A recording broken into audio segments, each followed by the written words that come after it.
This is a baby Brachiosaurus, just 4 inches tall. And this is the same Brachiosaurus fully grown. In today's video, we're going to raise him in the real world. You'll see him learn how to skateboard, build massive towers, enjoy modern food, and slowly grow so big that even the government notices him. We'll watch him join the army, fight in real wars, and find a new purpose in a world that was never built for him. From tiny to unstoppable, this is the full life simulation of a Brachiosaurus. When he hatched, he didn't roar, he squeaked.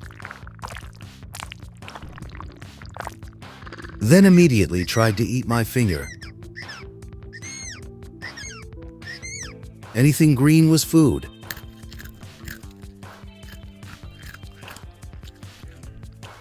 Anything tall was confusing. Anything shiny was his enemy. He followed me everywhere: desk, bed, bathroom. If I stopped walking, he bumped into my foot like, "Hey, why'd the world end?" At 4 inches tall, he thought I was the tallest creature alive. That didn't last long. I took him outside, to my lawn. The moment his feet touched dirt, he lost his mind. He rolled in the soil like he'd waited his whole life for it. Sunlight hit his skin and he just froze there, charging like a tiny solar-powered dinosaur. Then he discovered the railing, walked along it like a tightrope artist. Zero fear, zero balance issues, maximum confidence. And then butterflies. That ancient instinct activated immediately. He ran after every single one, missed all of them, refused to give up. At one point, I swear a butterfly was just watching him like, "Bro, relax." By the time he stopped, he looked less like a dinosaur and more like a mud sculpture. So yeah, bath time. Tiny tub, gentle water, a very angry 4-inch Brachiosaurus.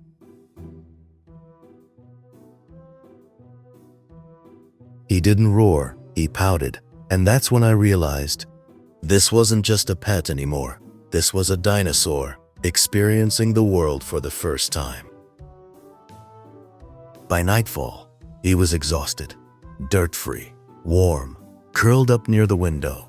And that's when I realized it's dinner time. He'd already eaten leaves in the morning, fresh ones, ancient ones, the kind his ancestors survived on for millions of years. But I thought, what if I showed him what hundreds of years of human evolution had done to food? So I ordered something unexpected: pizza. The box opened. He sniffed it, paused, looked at me like I had committed a crime against nature. Then he took a bite. Everything changed. Eyes widened, neck froze midair. Then he ate the rest of the slice like it personally offended him. Next came fries, crunchy, salty, gone in seconds. Then more vegetarian stuff, grilled veggies, greens, soft food. He approved of all of it. A dinosaur reviewing modern cuisine from my dinner table. A few days later, something else happened. I had the TV on. A race was playing. Fast animals, crowd noise, movement everywhere. He didn't blink. His head slowly leaned closer to the screen, neck stretching, eyes locked.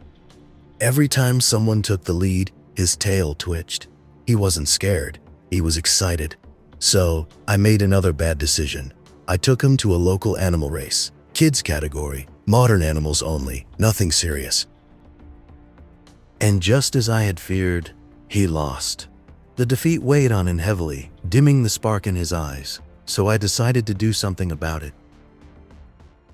I took him to the zoo, hoping the wonder of the wild might lift his spirits. That's when he saw it. A giraffe. He froze, neck straightened, eyes locked. For the first time, he saw something that looked like what he felt inside. Tall, calm, reaching for leaves like it was nothing. He walked up to the glass, touched it. I could almost hear his thoughts. So, this is the goal. The giraffe looked back.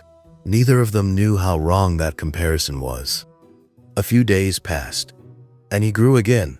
Not dramatically, but enough that I noticed his head brushing places it didn't before.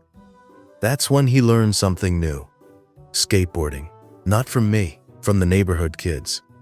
They were outside every evening, helmets on, boards clattering, laughing, falling, trying again. He watched from the grass, completely still, eyes tracking the wheels, neck tilting with every turn. One of the kids rolled a board toward him. Bad idea.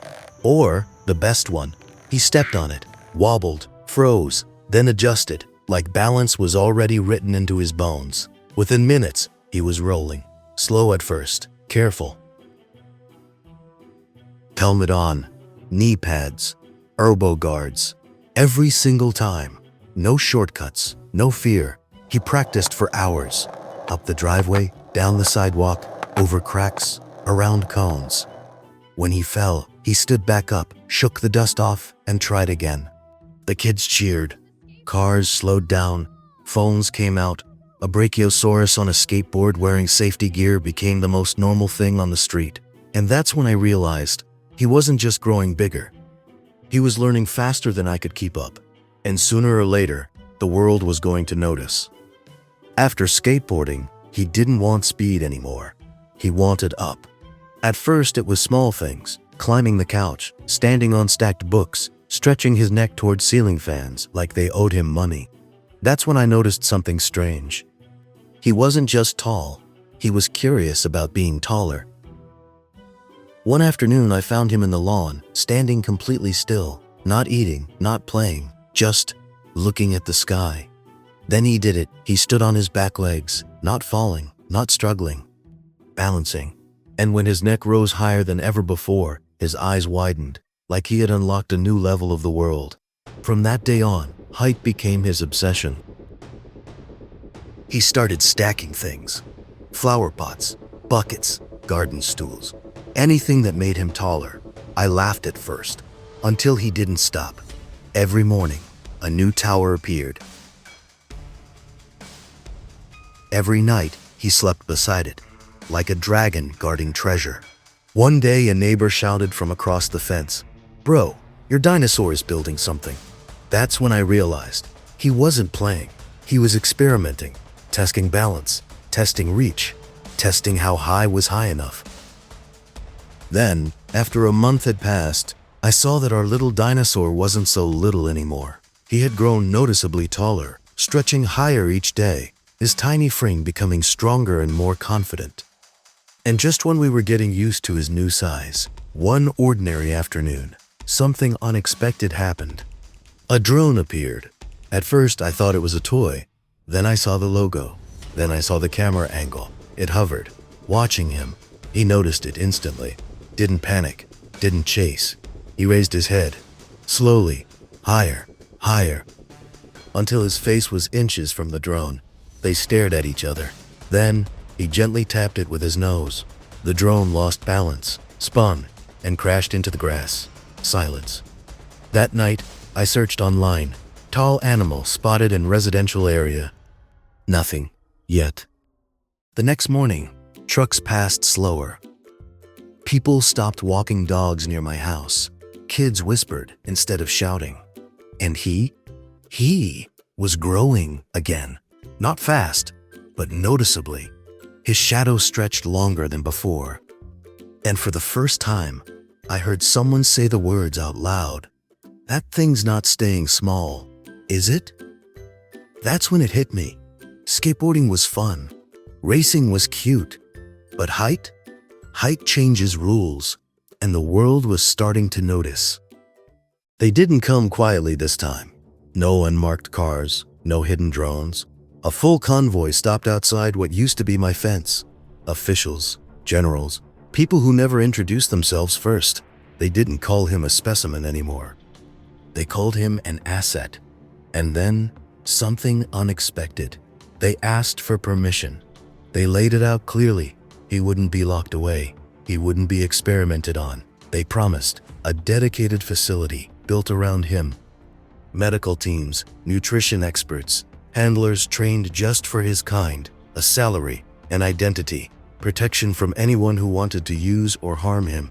In return, just one thing. If our country ever needs him, we want him to stand with us. I looked at him. He was taller than the trees now, calm, steady. This wasn't about keeping him safe anymore. This was about letting him choose who he'd become. He lowered his head, one slow nod. They didn't chain him, didn't rush him. They walked beside him. People stopped on the streets. Phones came out. Voices went silent.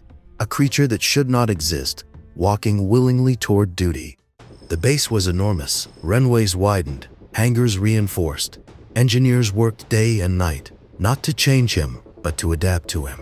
They installed reinforced armor plates along his spine, non-lethal suppression cannons near the shoulders, defensive systems, not offensive first, tracking and communication units synced to his nervous responses. They didn't want a monster. They wanted a guardian. And somehow, he understood that. The war zone didn't believe the reports until the ground started shaking. Enemy vehicles stopped firing because firing didn't matter anymore. He didn't rampage, he advanced. Precision steps, measured force. He shielded civilians with his body, disabled armored divisions without flattening cities, turned battlefields silent without celebrating it. The footage spread faster than any propaganda. Not fear, awe. After the third successful operation, they promoted him, not as a mascot, not as a weapon, but officially a general. No last name, no birth date, just a title. They gave him an ID card, biometric locked, military seal, species, unclassified. He didn't understand the card, but he understood what it meant when people stood straighter around him. Children waved, soldiers saluted.